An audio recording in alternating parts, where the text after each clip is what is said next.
Hello and welcome back to In Pursuit of. I am sitting with my guest Mana Mandlikar, founder of Tinka Samajik Sanstha. And she is in pursuit of ensuring that there is no discrimination between girls and boys, even in rural India.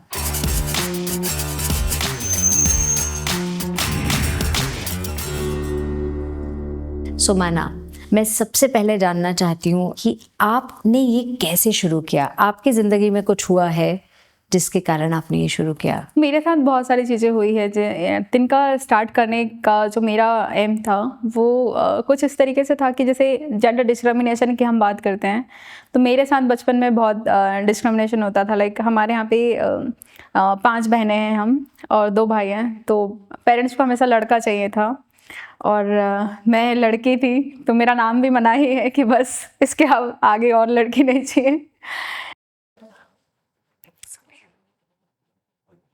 Are you able to talk about it? हर चीज़ भैया के लिए करनी है, खाने का हो, कहीं जाने का हो या कुछ पहनने का हो। Sorry, It is difficult, I'm sure. मैंने एक्सपीरियंस नहीं किया है, पर मैं इमेजिन भी नहीं कर सकती कि कितना मुश्किल रहा होगा माना किसी भी बच्चे के लिए टू एक्सपीरियंस दिस। इसके बाद जब एजुकेशन की बात आई तो जैसे मेरी दीदियाँ जो है उनकी चाइल्ड मैरिज हुई, मेरे भाई हॉस्टल में रह के पढ़ाई किया और मेरा एक और छोटा भाई है, तो उसके लिए मुझे घर में रहना था क्योंकि मुझे उस भाई को संभालना था, घर के काम करना था, इसलिए मैं आगे नहीं जा सकती थी। तो मुझे कहीं ऐसा लगता था कि मेरा कोई वजूद नहीं है। लाइक मुझे पढ़ना है, लेकिन मेरे पास इतनी सारी जिम्मेदारियां हैं कि मैं नहीं पढ़ सकते। तो उस टाइम पे जब मैं 8th क्लास में आई तब मैंने देखा मेरी बहुत सारी फ्रेंड्स की चाइल्ड मैरिज हो चुकी थी। मेरे लिए रिश्ता आना उसी टाइम में स्टार्ट हो गए थे। मुझे भी अब शादी करके जाना है, लेकिन मुझे एक चीज़ लगती थी कि जो मेरी फ्रेंड्स लोग वापस आती थी और वो मुझे बताती थी कि उनके पति उनको कितना पीटते हैं, उनके साथ कितना वायलेंस होता था। तो मैं उनसे जब पूछती थी वो बताती थी कि अगर सब्जी में नमक कम हो गया तो पड़ जाता था, या अगर किसी ने कुछ बोला और हमने किसी से बात ही कर ली, हंस भी दिया किसी के सामने, तो भी पड़ जाता था। मतलब आपको कोई ऐसा ही नहीं है कि हमारी ज़बान है, हम बोले ना बोले, कोई डिसीजन नहीं, कोई कुछ नहीं। हमको सिर्फ चुपचाप बैठना है। उसने बोला खड़े हो तो खड़े होना, उसने बोला बैठ तो बैठना है, उसने बोला खाना खाओ तो खाना है, नहीं बोला तो नहीं खाना है। तो मुझे लगता था कि शादी मतलब यही होता है, यही रिवाज है। मैं उस चीज़ से बहुत डर गई थी। मुझे लगता था कि शादी होगी तो ये सब कुछ मेरे साथ भी होगा और मुझे ये लाइफ नहीं जीनी थी। मतलब मुझे बहुत डर लगता था कि अगर मेरे साथ हुआ तो मैं कैसे ही रह पाऊँगी। तो मेरे साथ जब मेरा पास आउट हुआ 8th क्लास और मैंने घर में बोला कि मुझे पढ़ना है, तो घर में सबको तो क्या करोगी पढ़ के, मतलब बाकी सब लड़कियां भी तो नहीं पढ़ रही, तो तुम और कैसे ही पढ़ लोगे। और दूसरा, गांव में स्कूल भी नहीं था। स्कूल जाने के लिए आपको अगर 9th क्लास में एडमिशन लेना है तो 5 किलोमीटर दूर जाना पड़ेगा और आपके पास कोई सुविधा भी नहीं है कि कोई आपको छोड़ देगा या आप किसी चीज़ से चले जाओगे या बस से चले जाओगे आपके पास। और एटलीस्ट मेरे पास तो पेमेंट भी नहीं था कि मैं स्कूल की फ़ीस भर सकूँ। तो वो एक सिचुएशन में थी कि मैं कैसे ही अपनी पढ़ाई आगे कर पाऊँ। बट एक चीज़ बहुत अच्छी थी कि मेरा जो भाई था वो बहुत सपोर्टिव था। मतलब वो आगे पढ़ रहे थे तो उनको लग रहा था कि नहीं, पढ़ाई कर लेनी चाहिए। मेरी जो दीदियाँ थी उनकी चाइल्ड मैरिज हुई, तो वो कहीं ना कहीं उनसे मैंने बात की तो वो चाहती थी कि ठीक है हमारी ज़िंदगी हुई लेकिन तुम पढ़ लो। तो जब मैंने उनसे बात की तो मेरे को घर में परमिशन मिली। उन्होंने जब पेरेंट्स को समझाया तो पेरेंट्स का इतना वो नहीं था कि नहीं तुम मत करो, लेकिन जो आउटसाइड के जो लोग हैं, जो रिश्तेदार हैं, जो कम्युनिटी के जो लोग हैं, वो पेरेंट्स को बहुत टॉर्चर करते थे कि तुम क्यों इसको भेज रहे हो। जब मेरा 9th क्लास में एडमिशन हुआ और मैं पैदल जाती थी, रोज़ स्कूल जाना आना मेरा पैदल होता था, तो बहुत सारे ऐसे चैलेंजेस आते थे ना कि आप पैदल जा रहे हो, कोई भी लड़का आपको कुछ भी कमेंट्स कर रहा है, आप स्टेशन पे खड़े हो, कोई भी लड़का कुछ भी बोल के जा रहे हैं, आप पैदल जा रहे हो, बहुत सारे लोग बाइक से जाते हैं, कुछ तो भी बोले और निकल लिया। तो हमेशा ऐसा लगता था यार ये लोग इतना कुछ बोल जाते, इतना कुछ कर जाते हैं और लड़कों को लगता है बहुत कूल है यार, लड़कियों को कुछ भी बोल दो तो लड़कियों तो मज़ा आ जाता है लड़कियों को। बट कई बार वो ये भूल जाते हैं कि जब आप ऐसी हरकतें करते हैं तो कई सारी लड़कियां इतनी टूट जाती है कि वो अपना रास्ता बदल देती है। कई बार वो घर से ही नहीं निकल पाती है, वो अपनी पढ़ाई छोड़ देती है। बहुत सारी चीज़ें मैंने ऐसे बहुत सारे केसेस देखे जब जहाँ पे लड़कियों ने इस चक्कर में पढ़ाई बंद कर दी एक लड़की का केस है, उसने सुसाइड कर लिया था छेड़छाड़ की वजह से। एटलीस्ट जब मैं 9th क्लास में ही थी तभी मेरी सगाई भी फिक्स कर दी थी कि बस हो गया, पढ़ बढ़ के कुछ नहीं मिलने वाला। जैसे समाज की बातें नहीं सुन लेते हैं पेरेंट्स और उनके थ्रू चलने लग जाते हैं। हमेशा से मेरा यही सवाल रहता था कि तुम बोलते हो कि जिसको बहुत अच्छे से जानते हैं हम उनसे बात भी नहीं कर सकते, और जिसको नहीं जानते उसके साथ पूरी ज़िंदगी बितानी है। तो ये कौन सा लॉजिक है आपका कि जिसको हम जानते हैं वो तो अच्छा है, मतलब जो हमारे घर के साइड में रहते हैं, भले वो भैया हो, हम उसको जानते हैं, हम उससे बात कर रहे हैं, हमें ठीक लग रहा है, तो भी हम नहीं कर सकते।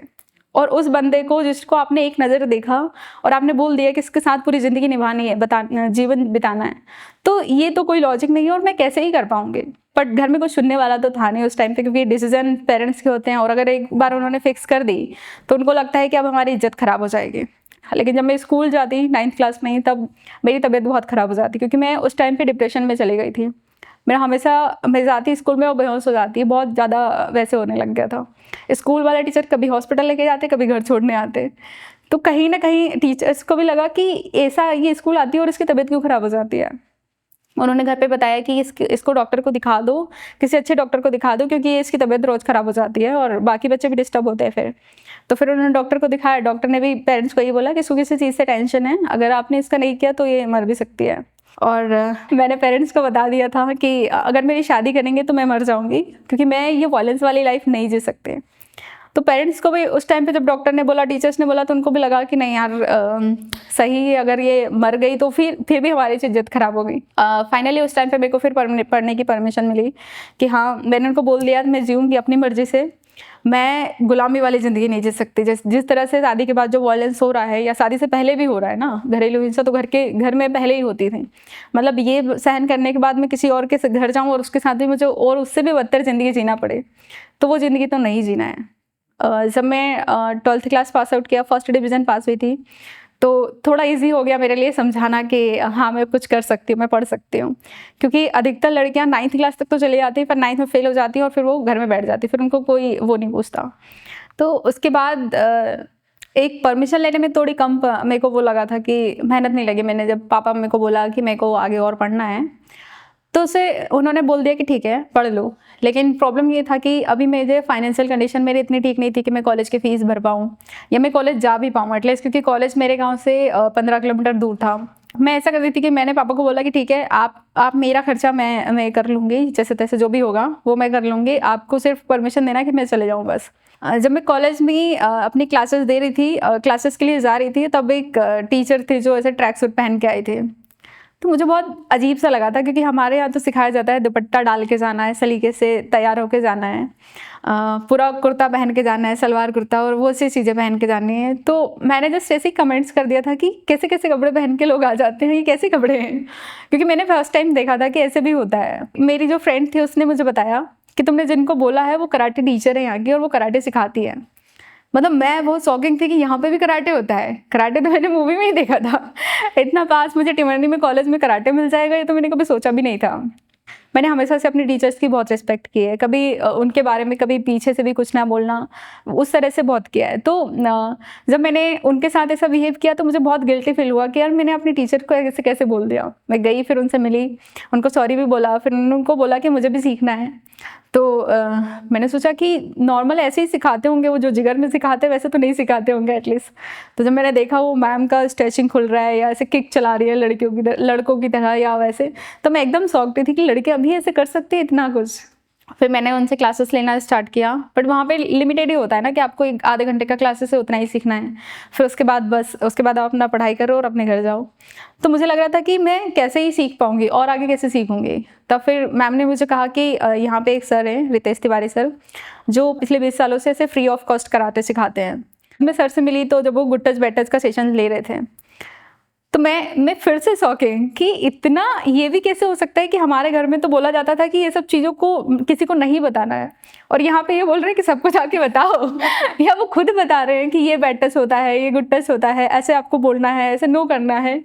फिर कॉलेज की तरफ से कई सारे टूर्नामेंट्स हुए, नेशनल इंटरनेशनल में भी पार्टिसिपेट किया, मेडल जीते, ब्लैक बेल्ट ऑल्सो जीता। तो जब मेरा 2015 में ब्लैक बेल्ट हुआ था, तो हमारे यहाँ के जो कलेक्टर सर थे ऐसे उनका नंबर हमारे यहाँ पे स्कूल में लिखा हुआ था, तो मैंने जस्ट उनको बोला कि सर हम कराटे करते हैं, और मैंने कराटे के बारे में उनको सब बताया। तो उन्होंने बोला आके मिलो, और जब मेरा ब्लैक बेल्ट था तो मैंने कहा सर मेरा ब्लैक बेल्ट हुआ है, तो वो बहुत खुश हुए थे, उन्होंने पार्टी उनके घर में दी। वाह। तो हमारी पूरी टीम कलेक्टर सर के घर पे गई और हम लोग ऐसे पूरा पार्टी कर रहे हैं, उन्होंने बहुत सारी मिठाइयाँ, सारे बच्चों को बहुत सारे गिफ्ट दिए। तो सब लोग ऐसे ऐसे बोल रहे थे कि मतलब मेरे गांव का सरपंच जो थे वो बोल रहे थे तुम हो कौन, मतलब ऐसा क्या कर रही हो कि कलेक्टर तुम्हें अपने घर बुला रहे हैं। उसी टाइमिंग में मैंने जो मैं सीख रही थी वहाँ पे डेली, वो मैं अपने यहाँ पे आके शाम को अपने बच्चों को सिखाना स्टार्ट कर दिया कि मैं जितना भी जो भी सीख रही हूँ, जितना भी आ रहा मुझे, वो मैं अपने गाँव के स्कूल में जो बच्चे आते हैं उनको सिखाना स्टार्ट कर दिया। उसके बाद फिर धीरे धीरे स्कूल में सिखाने के बाद फिर हम लोगों ने सरपंच से बात की, और वहाँ पे एक हॉल था तो वो हॉल लिया और फिर वहाँ पे परमानेंट क्लासेस स्टार्ट कर दी। सोशल सेक्टर में जो हम एनजीओज के सब एनजीओज हैं, सोशल एंटरप्राइजेज हैं, इनके काम करने के तरीके में आप क्या चेंज देखना चाहते हो? बदलाव अगर आना चाहे तो बहुत ज़्यादा नहीं, अगर लड़कियों के जो राइट्स हैं उन्हें बोल के ना देना पड़े। मतलब एजुकेशन का मेरा राइट्स है तो मुझे कोई ये ना बताए कि मेरा राइट्स है तो मैं उस चीज़ को करूं। हमारे यहाँ का कल्चर ही वैसा होना चाहिए ना, जैसे लड़कियों के लिए आपने एक खुला स्पेस रखा है, लड़कियों के लिए वो स्पेस होना चाहिए जहाँ पर वो अपने डिसीजन ले पाए, जहाँ पर डिमांड नहीं करना पड़े ना। जैसे 12th के बाद लड़कों को बाइक चाहिए होती और लड़कियों को पढ़ने की आज़ादी, उनको बोलना पड़ता है ना कि हमको पढ़ना है, हमको आज़ादी दे दो, हमें परमिशन दे दो कि हम पढ़ लें। तो ये चीज़ें नहीं होनी चाहिए। जो हमारे राइट्स है एटलीस्ट हमको उसके लिए लड़ना न पड़े, वो तो हमारे ही हैं। जैसे आपने लड़कों को नहीं कोई बोलता, जैसे लड़कियों को छेड़ रहे हैं बाहर, घर में आएगी तो लड़की को बोला जाएगा कि तू ऐसे क्यों गई थी, लड़कों को कोई नहीं बोला कि तुम क्यों छेड़ रहे थे। तो प्रॉब्लम ही हमारे समाज की वही है ना कि आप एक बार लड़कों को बोल दो कि बेटा बाहर जा रहे हो, तो जैसे तुम्हारी बहन है बाहर भी किसी की बहन घूम रही है, आप उसको भी कभी उस नज़र से भी देखो कि आप उसको कैसे प्रोटेक्ट कर सकते हो, आप उसके लिए कैसे अच्छा रास्ता बना सकते हो कि वो जाके अपनी लाइफ को अच्छे से जी सके। करेक्ट।